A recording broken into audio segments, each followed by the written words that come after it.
건강보험료 부과체계 개편과 관련한 질의를 좀 드리도록 하겠습니다. 네. 9월부터 건강보험료 부과체계 2단계 개편이 시행되고 있는데요.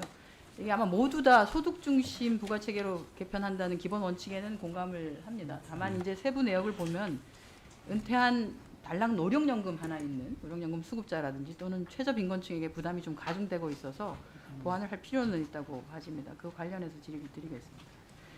그 피부양자 연간 소득 기준을 2천만 원 초과로 하향 조정을 했는데요. 이러다 보니까 기존에 이제 피부양자였던 한 27만 명 정도가 지역 가입자로 전환이 되었고, 이 27만 명 중에 90%인 24만 명이 60대, 70대 이상 되는 고령층이십니다. 또 21만 명 정도는 공적연금 수급자에 해당이 되어서 이분들이 과거에는 피부양자여서 안 냈었는데 이번에 소득보험료로만 월 15만 원 정도를 건강보험료로 내야 되는 상황이 발생합니다. 물론 여기에다 이제 재산이 있다거나 하게 되면은 더 부과가 되겠죠. 뭐 보건복지부도 이걸 알아서 한 4년 동안 첫 해는 80% 감경, 뭐 그다음에 60, 40, 20 어쨌든 5년이 지나면 5년째부터는 그냥 15만 원 최소를 내야 되는 상황입니다. 그런데 이제 아시다시피 그 OECD 회원 국가 중에서 우리나라가 노령층이 가장 가난하거든요. 노인 인구가. 그리고 우리가 이제 하려고 하는 것은 목적이 형평성을 제고하고 고소득자, 고재산 피부양자의 무임승차를 막자라고 하는 것인데 이렇게 되면 이제 은퇴한 노령층의 노후만 힘들어지게 되는 상황이 발생합니다. 이게 연금 수급자들이 주로 타겟이 되어서 예시를 한번 보면 1년에 2천만 원 되는 노령연금이 소득의 전부이면은 15만 원을 내야 되는데 이자 배당 소득 950만 원에 노령연금이 1,900만 원이면은 피부양자로 건강보험료 안 내도 됩니다.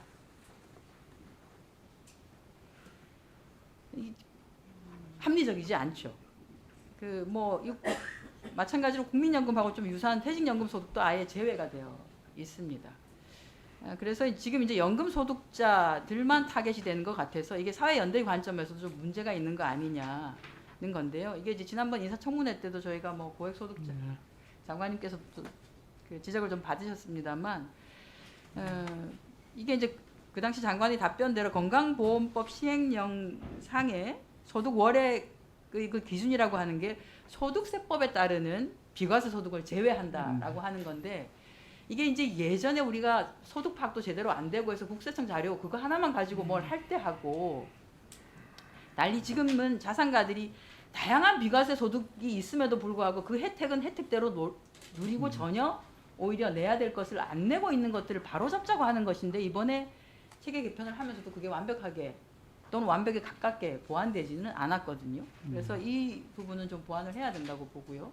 또 하나는 이중부과 부분인데 우리가 연금소득이라고 하면은 뭐 개인 사업자든 또는 직장 가입자든 본인이 냈던 적립금에 더하기 그 해당되는 연금 소득자가 보장해주는 금액을 더해서 내가 받습니다. 그런데 이 적립금은 아시겠지만 본인이 받았던 소득에서 해당되는 비율만큼의 건강보험료를 이미 건강보험료를 내고 적립한 금액이에요.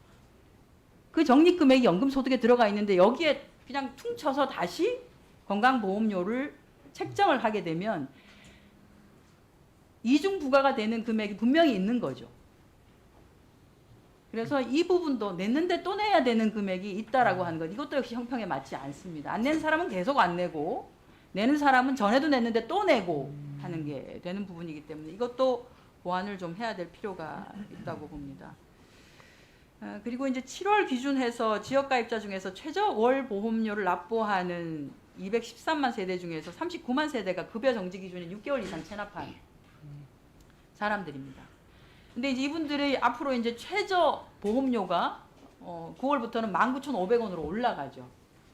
지금도 체납하고 있는데 이유가 분명히 있었을 텐데 19,500원이 됐다고 뭐 낼 수 있는 상황이 되지는 않을 겁니다. 물론 이제 또 그 복지부도 이걸 감안을 해서 증액된 금액만큼은 한 2년 동안 100% 감경을 해주겠다고는 하지만 그래도 14,650원이 된다고 해도 여전히 체납에서 빠져나가기는 어렵습니다. 그런데 왜 체납을 하는지를 보면 이분들이 결국은 문제가 있다는 것이고 위기가구일 가능성이 크기 때문에 체납한 저 세대에 대한 일부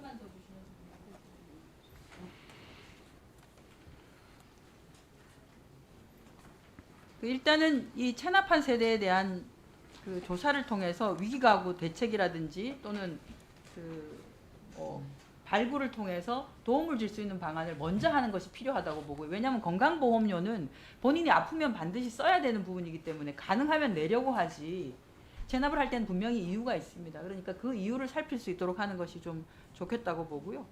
또 하나는 이제 감경을 1, 2년 차에 이렇게 100% 한다고 3, 4년 차에는 50% 깎아준다고는 합니다만 이게 경감 조치가 아니라 제도적 감경 조치가 좀 필요할 것 같습니다. 한시적이 아니라. 왜냐하면 이유가 있는 분들에 대한 상황이기 때문에 결국은 최저소득에 해당되는 분들에 대한 조치 부분은 하고 우리가 소득에 대해서 매기려고 하는 거니까 아까 비과세 소득으로 빠져나가거나 아무리 봐도 좀 맞지 않는 다른 자산이라든지 이런 부분에 대해서는 오히려 소득세법을 벗어난 방식으로 다시 측정을 해서 그것에 건강보험료를 매기는 방식으로 해야지만 이게 사회연대적인 측면에서 공평한 건강보험료의 부과가 되지 않을까 생각합니다. 납부 이제 요금을 내라고 하는 게 일제가 됐기 때문에 올라간 금액에 대해서 다들 얘기들이 있을 겁니다. 복지부도 고민이 많으실 텐데 고민의 지점들을 지적한 부분까지 포함해서요. 네. 답안을 좀 만들어서 의원실로 공감까지 좀 제공해 주시기 바랍니다. 예, 보완 방안을 최대한 만들어 보겠습니다. 뭐 연금 소득에 대한 보험료 부과 같은 경우는 단점을 참 말씀해 주셨는데 또 반대 논리도 있는 것도 사실이지 않습니까? 그래서 그런 것도 잘 검토해 가지고 부담이 급격하게 증가되지 않도록 무슨 방안이 있는지 또 한번 고민해 반대 보겠습니다. 논리는 뭐 어떤 반대 논리를 말씀하세요? 그러니까 예를 들어서 소득이 있는 데는 보험료가 또 부과돼야 된다는 논리, 그리고 또 해외에서는 또 많은 그 나라에서 연금 소득에 대해서도 또 건보료를 부과하고 있다는 또 사례 같은 것들도 있습니다, 의원님. 아니 네. 본인이 적립한 금액의 경우에는 이미 건강보험료를 예, 납부를 무슨 했다는 것이죠. 예, 그 부분은 삭제돼야 될 필요가 있다고 보는 것이고요. 예, 제가 보완 답변 드리겠습니다. 사실 이 건강보험 제도라는 것이 그 우리 위험분산 차원에서 누군가는 돈을 내야 되고 또 같이 병 그 돈을 가지고 이용을 하는 것인데요. 사실 우리가 그 2017년도 3월달에 여야가 합의해서 이렇게 만든 안이 되겠고 거기에 틀을 잡아가지고 사실 이번 9월 1일날 시행을 했고.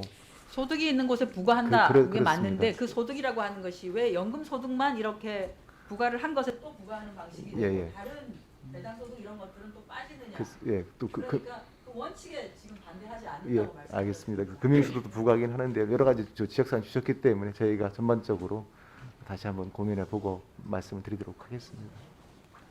네, 수고하셨습니다. 다음은 존경하는 조명희 의원님 질의해 주시기 바랍니다. 네.